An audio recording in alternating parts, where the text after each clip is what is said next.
Solo levelling season 2 episode 3।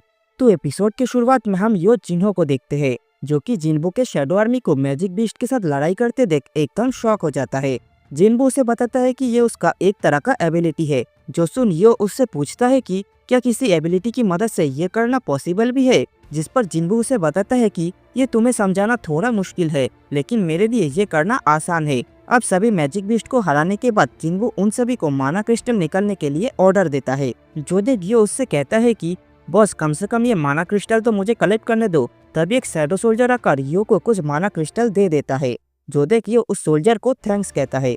दूसरी तरफ हम एक टूटी हुई बोट को देखते हैं जिसके अंदर एक सोल्जर बहुत ही डरा हुआ था। तभी उसके सामने एक और आदमी आकर खड़ा हो जाता है और वो उस सोल्जर से कहता है कि घबराओ मत, तुम्हारा साथी बस बेहोश है। मैं कोई मैजिक बीस्ट नहीं बल्कि एक इंसान हूँ और मुझे अब घर जाना है। इधर यो अपने 19 रेड मिशन खत्म करने की खुशी में जिन्बू के साथ मिलकर पार्टी करने लगता है। वो जिन्बू को बताता है कि गिल्ड मास्टर के लाइसेंस के लिए उसे अब बस रिटर्न टेस्ट देना होगा, फिर वो अपने फादर से गिल्ड के ओनरशिप के लिए रिक्वेस्ट कर सकता है। आगे वो जिन्बू से पूछता है कि इसके बाद वो क्या करने वाला है, जिस पर जिन्बू उसे कहता है वो कुछ दिन के लिए बाहर घूमने जा रहा है, इसीलिए वो जिन्बू के साथ उस वक्त कांटेक्ट नहीं कर पाएगा। अब उसके साथ बातें करते हुए यो को पूरा चढ़ जाता है और वो जिन्बू को अपने दिल का बात कह देता है कि उसका बड़ा भाई उससे 10 साल बड़ा है और उससे ठीक से बात नहीं करता। वहीं दूसरी ओर जिन्बू ने उसकी जान बचाई थी और रेड मिशन में उसकी बहुत मदद भी की है। काश जिन्बू उसका बड़ा भाई होता। अब उसकी बातें सुनकर जिन्बू उसके लिए एक और पेग बनाता है और कहता है कि तुम्हें उदास होने की जरूरत नहीं है, आज से तुम मेरे छोटे भाई हो। अब ये सुनकर यो बहुत खुश हो जाता है। दूसरी तरफ हम उस बोट वाले आदमी को देखते हैं जिसे अब एक जेल में बंद कर दिया गया है और वहाँ के गार्ड्स आपस में बात करने लगते हैं। ये आदमी एक फॉरेन हंटर है जिसका नाम है सांग इल हवान। उसका कहना है कि वो 10 साल पहले एक डंजन के अंदर एंटर किया था और वहीं पर फंस गया। अब कुछ दिन पहले ही वो यूएस के एक गेट के अंदर से बाहर निकला है, लेकिन सांगिल को इंग्लिश बोलना नहीं आता। ऐसा हो सकता है कि ये कोई मैजिक बीस्ट हो जिसने एक इंसान का रूप ले रखा है, इसीलिए इसके साथ बात करने के लिए हमने एक एसरेंग हंटर वांग डोंगसो को बुलाया है। अब अगले दिन हम देखते हैं कि जिन्बू कहीं बाहर जाने के लिए रेडी होने लगता है। जो देख जिना उससे पूछती है कि वो कहाँ पर जा रहा है, तो जिन्बू उसे बताता है कि वो एक हफ्ते के लिए बाहर घूमने जा रहा है और ये कहकर वो वहाँ से निकल पड़ता है। इसके बाद वो सीधा टीमान कैसल के सामने पहुँच जाता है और सोचता है कि जब मैं पहली बार यहाँ पर आया था तब मेरा लेवल 20 था, लेकिन अब मेरा लेवल ऑलमोस्ट ट्रिपल हो चुका है, तो अब ये मेरे लिए थोड़ा आसान होना चाहिए। जिसके बाद वो कैसल का गेट खोलकर उसके अंदर चला जाता है। गेट के अंदर एंटर करते ही उसके पास एक नोटिफिकेशन आता है कि इस क्वेस्ट को कंप्लीट करने के लिए उसे 10,000 डीमन सोल को कलेक्ट करना होगा। अब जैसे ही वो वहाँ से अगले रूम में जाता है उसे वहाँ पर ढेर सारा मैजिक बीस्ट दिखाई देता है। जो देख वो अपना नया डैगर को बाहर निकल लेता है और उनके साथ लड़ाई करने के लिए तैयार हो जाता है। दूसरी तरफ यो अपने फादर के साथ गिल्ड के ओनरशिप को लेकर बात करने के लिए आया है। जो देख उसके फादर उससे कहता है कि तुम्हें पता है ना, तुम्हारा बड़ा भाई जिनसंग का एक प्लान है, फिर भी तुम मेरे पास आए हो। अब ये सुनकर यो उनसे कहता है कि जिनसंग का प्लान है किसी बाहर वाले को गिल्ड मास्टर बनाना, लेकिन ये चीज़ हमारे कंपनी के लिए बहुत रिस्की हो सकता है। तभी उसके फादर उससे पूछता है कि तुम्हारे साथ जो हंटर काम कर रहा है उसका नाम संग जिन्बू है ना? ये वही हंटर है जिसने डबल डंजन में सरवाइव किया था और वांग डोंगसे के भाई जिस डंजन में मारा गया था वो उस डंजन में भी मौजूद था और हाल ही में हुई रेड गेट इंसिडेंट में भी ये हंटर ने सरवाइव किया है। तो तुमने इसकी मदद से अपने सारे रेड मिशन को कंप्लीट किया है और तुम चाहते हो कि इस सब के बाद भी मैं तुम्हें ये गिल्ड सौंप दूं। जिस पर यो कहता है कि हाँ, इस सब के बाद भी मैं गिल्ड मास्टर बनना चाहता हूँ। अब यो की बात सुनकर उसका फादर उससे कहता है कि ठीक है, अगर तुम संग जिन्बू को हमारे गिल्ड में लाने में कामयाब रहे तो मैं तुम्हें ये गिल्ड सौंप दूंगा। दूसरी तरफ डीमन कैसल के अंदर जिन्बू ने काफी सारे डीमन को मार देता है, लेकिन वो नोटिस करता है कि वो इन डीमंस को अपने शैडो आर्मी में ऐड नहीं कर सकता। तभी उसे सेकंड फ्लोर में जाने के लिए एक एंटी परमिट मिलता है, जिसके बाद उसके सामने एक और रास्ता खुल जाता है, लेकिन यह रास्ता उससे काफी दूर था। इसीलिए वो आइस बेयर के लीडर को समन करता है और उसके ऊपर बैठकर आगे जाने लगता है। उसके रास्ते में आने वाले सभी डीमंस को वो आइस बेयर उड़ा देता है। जो देख जिन्बू उसका नाम टैंक रख देता है। इधर दूसरी तरफ हम चाहीन को देखते हैं जो कि एसरेंग हंटर चोई के साथ हुई बातचीत को लेकर थोड़ी परेशान थी। असल में चाहीन ने चोई से पूछा था कि हम लोग पब्लिक को क्यों नहीं बता रहे कि जेजू आइलैंड के मॉन्स्टर तेजी से इवॉल्व कर रहे हैं और बहुत ही जल्द वो लोग हम पर हमला करने वाले हैं। जो सुन चोई उससे कहता है कि ये हंटर एसोसिएशन का ऑर्डर है, क्योंकि अगर पब्लिक को इसके बारे में पता चला तो वो लोग पूरा पैनिक हो जाएंगे। इसीलिए चिंता मत करो, हमें अभी और ताकतवर बनना है। इधर कैसल के अंदर जिन्बू एक एक करके सभी फ्लोर को क्लियर करने लगता है और जैसे जैसे वो आगे बढ़ता है वहाँ के मॉन्स्टर भी ताकतवर बनते जाते हैं। अब जिन्बू उन सभी मॉन्स्टर के साथ लड़ाई करते हुए समझ जाता है कि यहाँ पर टोटल 100 फ्लोर मौजूद है। फिर 10,000 डीमन सोल को कलेक्ट करने के बाद वो सीधा 50th फ्लोर पर पहुँच जाता है, जहाँ पर उसका सामना एवेरिसियस नाम का एक मॉन्स्टर से होता है।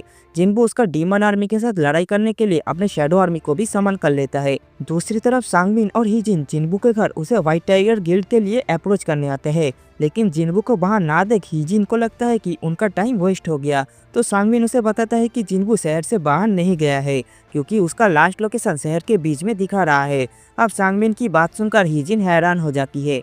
इधर कैसल के अंदर जिन्बू अपने शैडो आर्मी को ऑर्डर देता है कि बॉस को उसके लिए छोड़कर बाकी सबको खत्म कर दे, जिसके बाद इग्रिस और बाकी के शैडो सोल्जर उन डीमन आर्मी पर हमला कर देता है। इधर जिन्बू सोचने लगता है कि इतनी सारी फ्लोर को क्लियर करने की वजह से उसका इंटेलिजेंस, मैजिक पावर और सोल्जर रखने की कैपेसिटी बढ़ गई है, लेकिन उनका बॉस सिर्फ एक जगह पर बैठा क्यों है। तभी अचानक से वो मॉन्स्टर जिन्बू के शैडो आर्मी पर हमला कर देता है, लेकिन जिन्बू एक ही पंच में उस मॉन्स्टर को दूर फेंक देता है, जिसके बाद वो मॉन्स्टर जोर जोर से चिल्लाने लगता है और तेजी के साथ जिन्बू पर हमला कर देता है। अब जिन्बू उसके हमले से बचने के लिए आयरन से उसका शील्ड मांग लेता है और उस मॉन्स्टर के हर एक हमले को आसानी से रोक देता है। फिर जिन्बू को जैसे ही एक ओपनिंग मिलता है वो उस मॉन्स्टर के ऊपर अपनी पूरी ताकत से हमला कर देता है, लेकिन वो मॉन्स्टर जिन्बू के हर एक मूवमेंट को आसानी से ट्रैक कर रहा था, जो देख जिन्बू उसके सिर पर हमला करने की सोचता है और एक बिल्डिंग के ऊपर जाकर अपनी डैगर से उस मॉन्स्टर पर हमला करके उसे मार डालता है।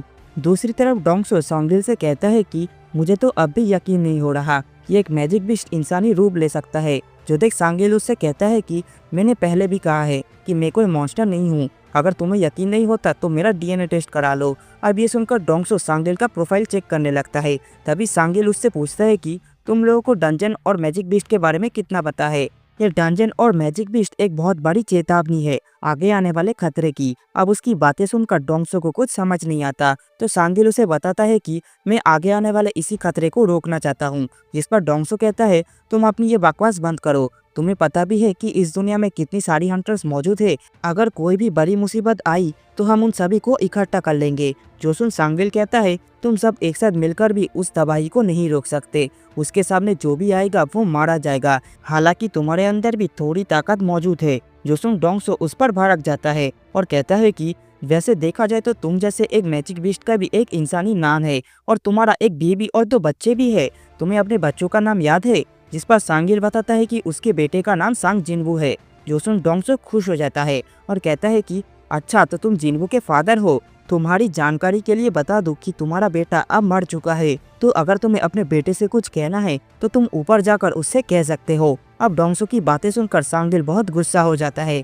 दूसरी तरफ कैसल के अंदर जिन्बू के शैडो आर्मी डीमन आर्मी से लड़ने के लिए आगे बढ़ने लगता है। तभी पलक झपकते ही जिन्बू बाण के बॉस को मार डालता है, जिससे उसका लेवल अप हो जाता है। इधर सांगिल और डोंगसो की लड़ाई की वजह से वहाँ का पूरा बिल्डिंग डिस्ट्रॉय हो चुका था और वहाँ के एक ऑफिसर बताता है कि जब 2 एजरैंक हंटर आपस में लड़ते हैं तो वो जगह पूरी तरह से बर्बाद हो जाता है।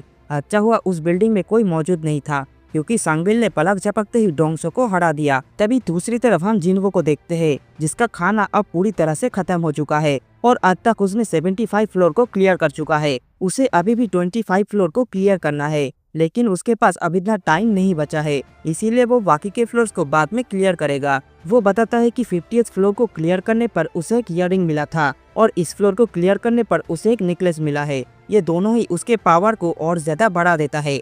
इसके अलावा उसे एक एवराइज ग्लास मिलता है जो कि बहुत कमाल का है, लेकिन उसके कोई काम का नहीं है, इसीलिए वो इसको अपनी शैडो आर्मी के मेजेस को दे देगा। फिर उसे एक कर्ज लूट बॉक्स भी मिलता है जिसे वो यूज नहीं कर पाया और आखिर में उसे की मिलता है जिसके बारे में उसे कुछ पता नहीं है। अब एलिक्सर ऑफ लाइफ बनाने के लिए उसे 2 आइटम मिल चुका है और आखिरी आइटम उसे कैसल को क्लियर करने के बाद मिलेगा, जिसके बाद वो अपनी मॉम को बचा सकता है। लेकिन अभी के लिए उसे घर वापस जाना होगा और इसी के साथ ये वाली एपिसोड भी यहीं पर खत्म हो जाती है। तो दोस्तों आज का ये वाला एपिसोड आप लोगों को कैसा लगा कमेंट बॉक्स में जरूर बताना और वीडियो पसंद आए तो लाइक एंड शेयर जरूर कर देना। चैनल पर नए हो तो सब्सक्राइब करके बेल आइकन को भी दबा देना। मैं मिलता हूँ आप लोगों से अगली बार, तब तक के लिए गुड बाय।